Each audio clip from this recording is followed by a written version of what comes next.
दुनिया में कई ऐसे लोग होते हैं जिनका कोई अपना नहीं होता, खासकर क्राइम की दुनिया में।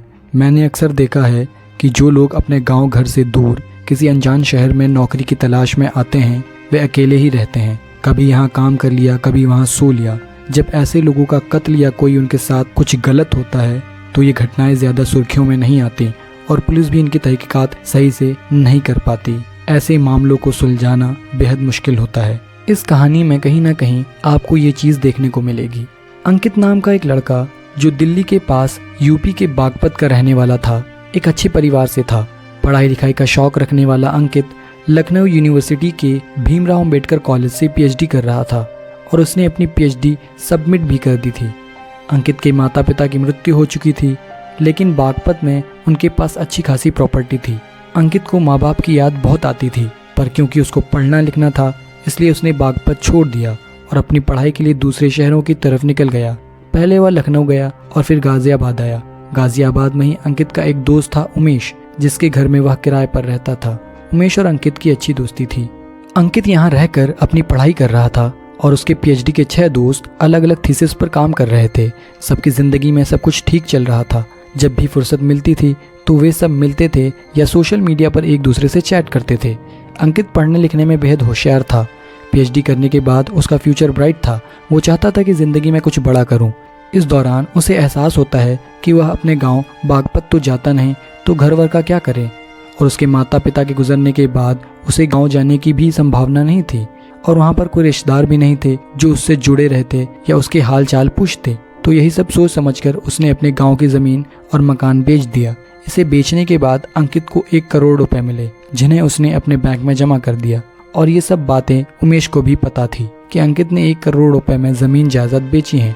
तो उमेश ने अंकित से कहा, यार मुझे एक बिजनेस शुरू करना है, मुझे इसके लिए 40 लाख रुपए उधार दे दो और मैं धीरे धीरे तुझे वापस कर दूंगा। दोनों दोस्त थे, इसलिए अंकित ने पैसे उधार दे दिए। 6 अक्टूबर 2022 तक सब कुछ ठीक चल रहा था, लेकिन 7 अक्टूबर 2022 के बाद अचानक अंकित गायब हो गया।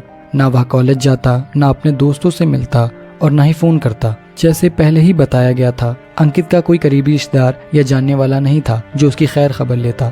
उसके माता पिता के गुजरने के बाद कोई करीबी रिश्तेदार भी नहीं था जो उसकी चिंता करता। इस कारण उसके गायब होने की किसी को फिक्र नहीं हुई। उसके 6 पक्के दोस्त थे, पर उन्हें उसे गायब होने की फिक्र इसलिए नहीं हुई, उन्हें शक इसलिए नहीं हुआ क्योंकि अंकित लगातार उन्हें मैसेज करता था और वे भी जवाब देते थे। साथ ही वह सोशल मीडिया पर पोस्ट डालता था जिससे उन्हें लगता कि वह कहीं बिजी होगा या कहीं चला गया होगा। लेकिन अब 2 महीने बीत गए, अक्टूबर से दिसंबर आ गया, तो उसके 6 दोस्तों ने आपस में बातचीत की और पता चला कि किसी को भी अंकित का फ़ोन नहीं आया। पिछले कई सालों में ऐसा कभी नहीं हुआ था। वे अक्सर एक साथ प्रोग्राम बनाते थे, पार्टी करते थे और एक दूसरे के संपर्क में रहते थे, लेकिन अब सब कुछ बंद हो गया था। तो जब लंबे समय तक कोई संपर्क नहीं हुआ, ना कॉल ना मिलना, तो उन्होंने खोजना शुरू किया। अंकित के 6 दोस्त सबसे पहले गाजियाबाद के उस घर पहुंचे जहां अंकित किराए पर रहता था। उन्होंने उमेश से बात की तो उमेश ने उन्हें बताया कि अंकित बिना बताए कहीं चला गया है और अपना सामान भी ले गया है। अब दोस्तों को अपने दोस्त की चिंता होने लगी और उन्होंने इधर उधर पता किया, लेकिन कोई सुराग नहीं मिला। एक दिन वे सभी दोस्त एक साथ बैठे और आगे की योजना बनाने लगे। उन्होंने आपस में अपने अपने आखिरी मैसेज चेक किए। जब वो मैसेज देखने लगे तो एक दोस्त का ध्यान उसकी स्पेलिंग मिस्टेक्स पर गया। उसने कहा, अंकित लिखने में इतनी गलतियां तो नहीं करता था, देखो इसमें कितनी छोटी छोटी स्पेलिंग मिस्टेक्स हैं। दूसरे दोस्त ने भी देखा तो उसने भी कुछ ऐसा ही नोटिस किया। तीसरे दोस्त ने भी वही पाया। उन्होंने पूरे मैसेज चेक किए जिसमें वही स्पेलिंग बिल्कुल सही थी। तब उन्होंने नोटिस किया कि हाल के मैसेजेस में बार बार वही स्पेलिंग मिस्टेक्स हो रही हैं। तो उन्होंने कहा, अंकित तो ऐसा लिखता नहीं है, वह पीएचडी कर रहा है। अब उन्हें लगा कि कुछ गड़बड़ है। उन्होंने न्यूज़ और फिल्मों में ऐसी घटनाएं देखी थी और उन्हें शक हुआ कि कोई जानबूझकर अंकित को जिंदा दिखाने की कोशिश कर रहा है और उसके साथ कुछ गलत हो गया है। उनके दिमाग में पहली बार ये विचार आया और उन्होंने कहा, कुछ करना पड़ेगा। अब ये सभी दोस्त बागपत गए। वहाँ जाकर उन्होंने पता किया कि क्या अंकित कभी वहाँ आया था। पड़ोसियों ने बताया कि कुछ वक्त पहले वह आया था और अपनी ज़मीन बेच दी थी, जिससे उसे 1 करोड़ रुपए मिले थे। अब दोस्तों को और डर लगा कि कहीं अंकित के साथ कुछ गलत तो नहीं हो गया। जब उन्हें और कोई सुराग नहीं मिला तो वे वापस आए और पुलिस स्टेशन में शिकायत दर्ज करवाई। पुलिस ने उनसे पहले सवाल किए, तुम लोग कौन हो, फैमिली वाले या रिश्तेदार? दोस्तों ने बताया कि वे जिगरी दोस्त हैं और उनका दोस्त 2 महीने से गायब है। पुलिस ने कहा कहीं चला गया होगा। दोस्तों ने जवाब दिया नहीं, उसके मैसेज आ रहे हैं लेकिन उनमें स्पेलिंग मिस्टेक्स है। पुलिस ने कहा इसमें क्या बड़ी बात है, कई बार टाइपो एरर हो जाता है। दोस्तों ने जोर देकर कहा नहीं, एक साथ मैसेज में एक ही स्पेलिंग गलत नहीं हो सकती। फिर उन्होंने बताया कि हाल ही में अंकित ने 1 करोड़ रुपए में मकान बेचा था। अब पुलिस को भी शक हुआ और उन्होंने रिपोर्ट दर्ज की।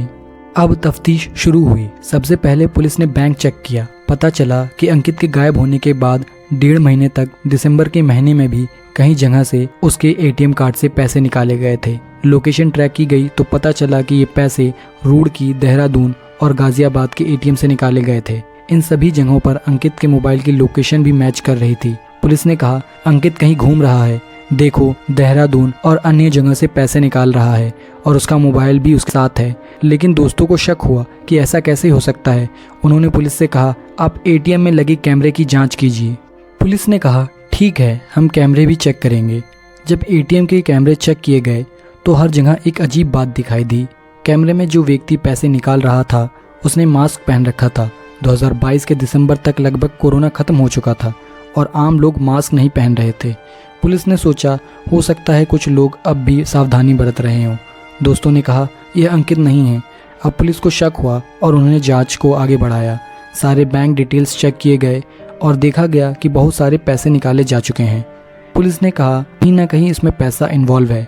अब पुलिस को यकीन हो गया कि मामला गंभीर है और उन्होंने मामले की गहराई से जांच शुरू की। पुलिस ने जांच की शुरुआत उस जगह से करने का फैसला किया जहां अंकित को आखिरी बार देखा गया था, यानी उमेश का घर, जहां वह किराए पर रहता था। पुलिस उमेश के घर पहुंची और उससे पूछताछ की। उमेश ने वही कहानी बताई जो उसने अंकित के दोस्तों को बताई थी। लेकिन पूछताछ के दौरान पुलिस ने महसूस किया कि उमेश थोड़ा नर्वस और घबराया हुआ था। तभी पुलिस ने उमेश के घर की तलाशी लेने का फैसला किया। फॉरेंसिक टीम को बुलाया गया। 2 कमरों वाले इस किराए के घर की तलाशी के दौरान फॉरेंसिक टीम ने वह सब देखा जो सामान्य आंखों से दिखाई नहीं देता। वहाँ कुछ खून के धब्बे मिले। अब पुलिस का शक यकीन में बदलने लगा। इसके बाद पुलिस ने उमेश को हिरासत में लिया और उससे सख्ती से पूछताछ की। पुलिस के सख्त अंदाज में पूछताछ के दौरान उमेश ज्यादा देर तक सह नहीं पाया और टूट गया। उसने फिर पूरी कहानी सुनाई। उसने कहा कि जब उसको पता चला कि अंकित ने अपना घर 1 करोड़ रुपए में बेचा और उसके बैंक में इतने पैसे हैं तो उसने पहले 40 लाख रुपए उधार लिए। अंकित ने उसे दोस्ती के नाते पैसे दे दिए, लेकिन उमेश के मन में लालच ने घर कर लिया। उसे लगा कि 40 लाख तो ले लिए पर बाकी पैसे कैसे हासिल किए जाएं। उमेश एक ऑर्थोपेडिक डॉक्टर के यहाँ काम करता था, जहाँ वह प्लास्टर काटने और अन्य कामों में माहिर था। उसने सोचा कि अगर अंकित को रास्ते से हटा दे तो सारे पैसे उसके हो सकते हैं। उमेश ने अपनी योजना बनाई और 7 अक्टूबर 2022 को इसे अंजाम देने का फैसला किया। उस दिन जब अंकित घर आया, उमेश उसके कमरे में गया और बातचीत के दौरान उसे जूस पिलाया। उसने जूस में नशीली दवा मिला दी जिससे अंकित बेहोश हो गया। उमेश ने आरी निकाली जो वह प्लास्टर काटने के लिए इस्तेमाल करता था और अंकित का गला काट दिया। उसने अंकित के शरीर के 3 टुकड़े किए और उन्हें वहीं कमरे में छोड़ दिया। अक्टूबर का महीना था, इसलिए गर्मी ज्यादा थी नहीं और शरीर के टुकड़ों से बदबू नहीं आई। अगले दिन उमेश पॉलिथीन लेकर आया और उसने तय किया कि टुकड़ों को अलग अलग जगह फेंकेगा ताकि पुलिस को ढूंढने में दिक्कत हो।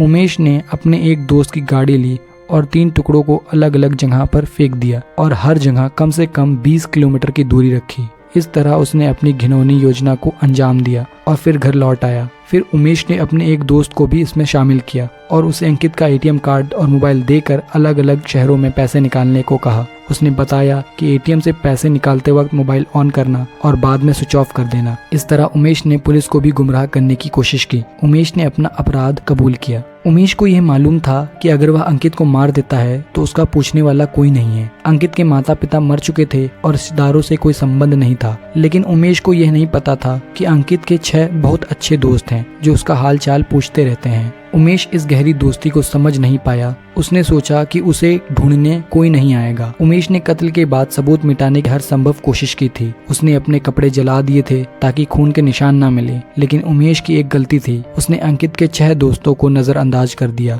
इन्हीं दोस्तों की वजह से ये मर्डर मिस्ट्री सुलझ पाई जिसके बारे में 2 महीने तक किसी को कुछ पता नहीं था। यहाँ आप देख सकते हैं कि 2 दोस्त कितने अलग होते हैं। एक तरफ अंकित के 6 दोस्त जो उसकी चिंता में पुलिस के पास रिपोर्ट दर्ज करवा रहे थे और दूसरी तरफ उमेश जो अंकित का दोस्त होने का दावा करता था, लेकिन लालच में आकर उसने एक घिनौनी योजना बना ली थी। इस कहानी से ये सीख मिलती है कि सच्चे दोस्त दुनिया की सबसे अनमोल दौलत है। Thank you.